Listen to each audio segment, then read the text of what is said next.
സംസ്ഥാനമൊട്ടാകെ ദേശീയപാത 66ന്റെ പണി പുരോഗമിക്കുകയാണ്.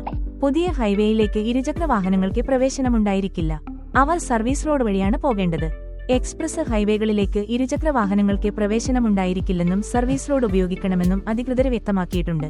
എന്നാൽ കേരളത്തില് പലയിടത്തുമുള്ള ബൈപ്പാസുകളിൽ സർവീസ് റോഡില്ല. ഇത്തരം സ്ഥലങ്ങളില് പഴയ റോഡ് വഴി പോയി സർവീസ് റോഡിലേക്ക് വീണ്ടും കയറണം. പാലങ്ങളിലും പുഴയ്ക്ക് കുറുകെയും സർവീസ് റോഡ് ഉണ്ടായിരിക്കില്ല. ഇവിടെ ഇരുചക്ര വാഹനങ്ങൾക്ക് എക്സ്പ്രസ് ഹൈവേ വഴി പോകാം. 60 മീറ്റർ ഉണ്ടായിരുന്ന 6 വരിപ്പാത 45 മീറ്ററിലേക്ക് ചുരുങ്ങിയതോടെ സർവീസ് റോഡിന് സ്ഥലപരിമിതിയുണ്ടായി. എന്നാൽ ഇരുചക്ര വാഹനങ്ങൾ ഉൾപ്പെടെ വേഗത കുറഞ്ഞു പോകുന്ന വാഹനങ്ങൾക്ക് ഏറ്റവും ഇടതുവശത്തെ ലൈൻ അനുവദിക്കണമെന്നും ആവശ്യമുയർന്നിട്ടുണ്ട്. ബസ് ബാഗ് സർവീസ് റോഡിൽ ഉണ്ടായിരിക്കില്ല. അവിടങ്ങളിലെ ബസ് ഷെൽട്ടറുകൾ മാത്രമായിരിക്കും. 4.5 മീറ്റർ നീളവും 1.8 മീറ്റർ വീതിയുമായിരിക്കും ഇതിനുണ്ടായിരിക്കുക. 2 മീറ്റർ വീതിയുള്ള നടപ്പാതയിലാണ് ഷെൽട്ടറിന്റെ സ്ഥാനം. സർവീസ് റോഡുകളിൽ ഇരുവശത്തേക്കും വാഹനങ്ങൾ ഓടിക്കാവുന്നതാണ്. ഓവുചാലുകൾക്ക് മുകളിൽ സ്ലാബിട്ടു. ഇത് റോഡായി ഉപയോഗിക്കാവുന്നതാണ്. അടിപ്പാതകളിൽ സൈക്കിൾ വഴിയില്ല.